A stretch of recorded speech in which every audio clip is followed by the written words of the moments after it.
कहा था कि ये जरूर पैसा देना लेते हैं, यहाँ चौकी पे नहीं लेते होंगे, ग्रेटर क्लास में आता होगा अलग से। हाँ, मैंने कहा अलग से क्या जरूरत है, लेना है तो हम संगी ले जाएंगे, हमारा लीगल राइट है गुरु बन के लेने का, चोरी की क्या जरूरत है।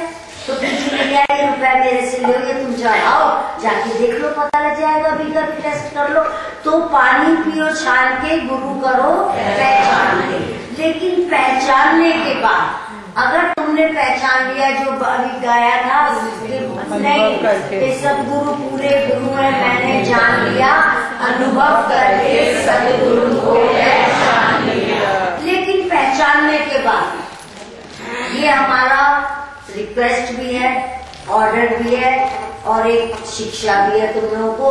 पहचानने के बाद एक गुरु के आगे पूर्ण रूप से समर्पण होना चाहिए, पूर्ण रूप से, जैसे कहते ना, कहा इस समय रात सर जी रात, यस सर, इसलिए काले पे काले से लिख दूं, सफेद पे सफेद पे से लिख दूं, अगर आप ऐसा भरोसा, इतना भरोसा है कि मैं लिख दूं या कह दे, तो इतना समर्पण होना चाहिए कि बात को अगर कहा है तो समझ लो कि ये सही कह रहे होंगे।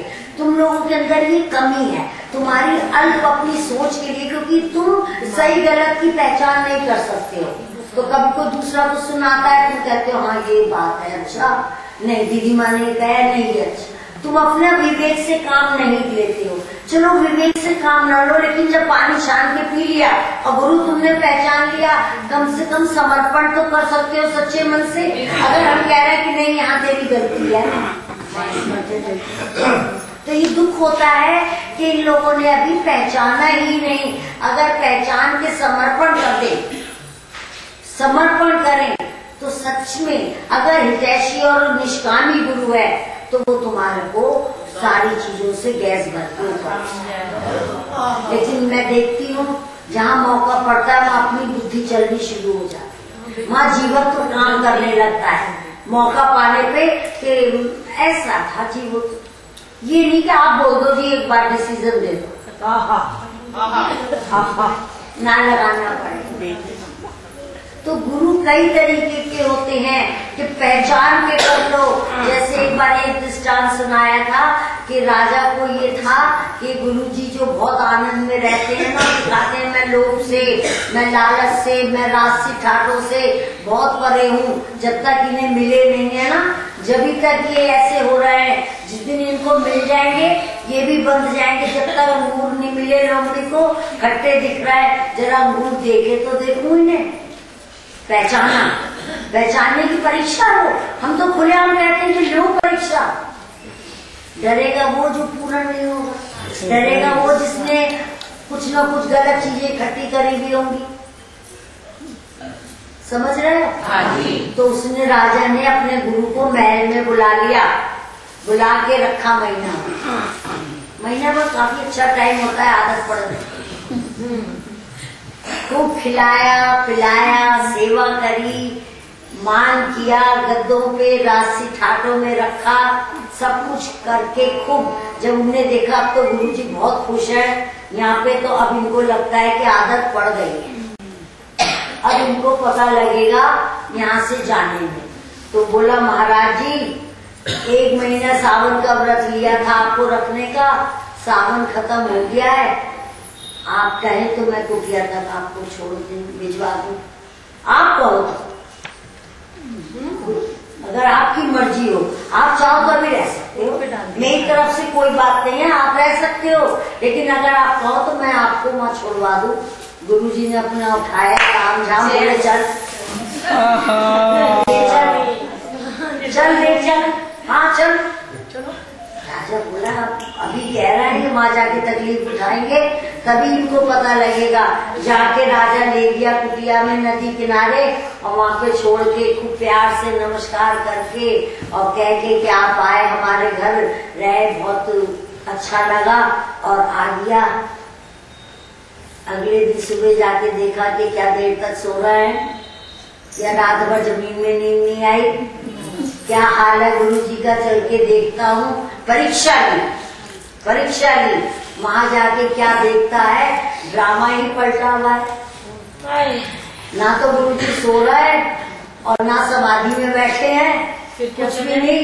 गुरु जी तो एक पेड़ को पकड़ के लटके हुए। बोले ये तो दुर्दशा हो गई इनकी। और पेड़ पकड़ के लटके हुए हैं और कह रहा है कि हाय बचाओ, हाय बचाओ, हाय बचाओ, इस पेड़ ने मेरे को पकड़ लिया। बोले लगता है तो बुद्धि भी खराब है। पेड़ पकड़ के लटक गए, बोले कि बचाओ, तो बोले क्या हो गया महाराज जी, पेड़ को पकड़ के लटके हुए तुम खुद हो, पेड़ को तुमने मुट्ठियों से खुद पकड़ा हुआ है, अब पेड़ तुम्हें थोड़ा पकड़ लिया, छोड़ दो इसको, इसे छोड़ दो, क्यों पकड़ा हुआ है पेड़। आराम से गुरुजी ने पेड़ छोड़ा, पीछे आ गए। बोले जो तुम परीक्षा ले रहा था ना, मैं यही सिद्ध करना चाहता हूँ कि पेड़ नहीं पकड़ता, पेड़ को हमने पकड़ा है। विषय हमें नहीं पकड़ सकते, दुनिया हमें नहीं पकड़ सकती, हम दुनिया को पकड़ सकते। कभी ट्राई करके देखना अपने व्यवहार में, कितनी बड़ी से बड़ी चीज तुम्हारे को तंग कर रही होगी, बहुत दुखी हो रहा होगा, बहुत। और तुम अपने अंदर की आत्म शक्ति को ऊपर लाके अंदर से कहना छोड़ दे इसको, छोड़ दे, आंसू पोंछ ले। तुम देखोगे तुम्हारे अंदर इतनी शक्ति बढ़ेगी तो तुम वो चीज के दुख सुख से अलग हो जाओगे, सुख से भी और दुख से। क्या मतलब हुआ कि पेड़ को तुमने पकड़ा, दुख को तुमने पकड़ा, सुख को तुमने पकड़ा, तुम छोड़ना सीखो। ये बातें कोई भी बाहर नहीं बताएगा। तुम्हारा माँ बाप, तुम्हारा जितने बड़े बुजुर्ग, तुम्हारे छोटे इसकी चीजें बता देंगे, ज्ञान करा देंगे और चीजों का, लेकिन ये बात कि सारी दुनिया को, सारे व्यवहार को, सारे सुख दुखों को, हंता ममता हानि लाभ जीवन मरण हर चीज को पकड़ने वाला मैं स्वयं। मेरी आत्मशक्ति दबी हुई है तो मैं कमजोर होकर माया मेरे ऊपर। माया कुछ नहीं है, जो कहते हैं ना माया बड़ी प्रबल है, माया प्रबल नहीं है, तुम्हारी आत्मशक्ति बहुत कमजोर है। जिस दिन वो ताकत में आ गई, जिस दिन तुम अपने अंदर की हिम्मत से करोगे, छोड़ करके देखना, लड़ाई होकर चुकी है, तामा तामा हो रहा है, अंदर से थोड़ा जाके जरा मुंह धो के पानी पी के छोड़ दे, तू छोड़ के देख, इसने तो ऐसे ही करा, मेरी शांति बंद कर दी। तुम देखोगे जो वेग आना था ना, ज्वार भाटा ठंडा, तुम स्वयं करता हो। जो कहते ना ईश्वर करता है, तुम्हारे अंदर बैठ के कर रहा है, लेकिन तुम उस शक्ति का उपयोग करना नहीं चाहते, ईश्वरी शक्ति को अपने अंदर से करने ही नहीं देना चाहते हो, इस तरीके का आवरण चढ़ाए रखते हो। तो गुरुजी ने कहा पकड़ा पेड़ ने नहीं, मैंने ही पकड़ा है, ये मैं तुझे सिद्ध कर रहा था। तू सोच रहा था विषय मेरे को खींच के ले जाएंगे, मुझे घर आराम महल के खींच के ले जाएंगे, नहीं, अगर मैंने उनका महल बढ़ाया कि मैं उनके बिना नहीं रह सकता, तब है। और मैंने ही घटाया कि ये मिले थे 2 दिन के लिए, अब चलो वापिस अपने वहां पे। तो ये जिनकी आत्म बल मजबूत होता है ना, आत्म शक्ति ऊपर निकली हुई होती है, उनकी माया नीचे और वो ऊपर होते हैं, फिर वो ऐसी शिक्षा देके तुम्हें आदेश देते हैं कि ऐसा तुम भी कर सकते हो। कठिन जरूर है पर असंभव नहीं।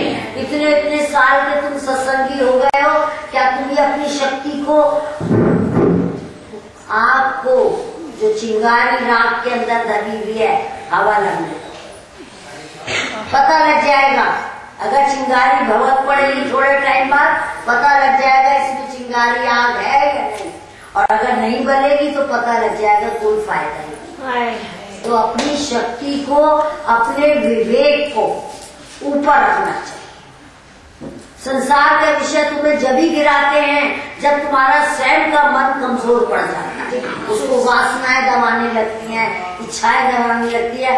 अगर टॉर्च खुली हुई है बुद्धि में, ज्ञान का बल्ब खुला हुआ है, तो तुम पहले छांटोगे कि इससे कोई नुकसान तो नहीं होना मेरे।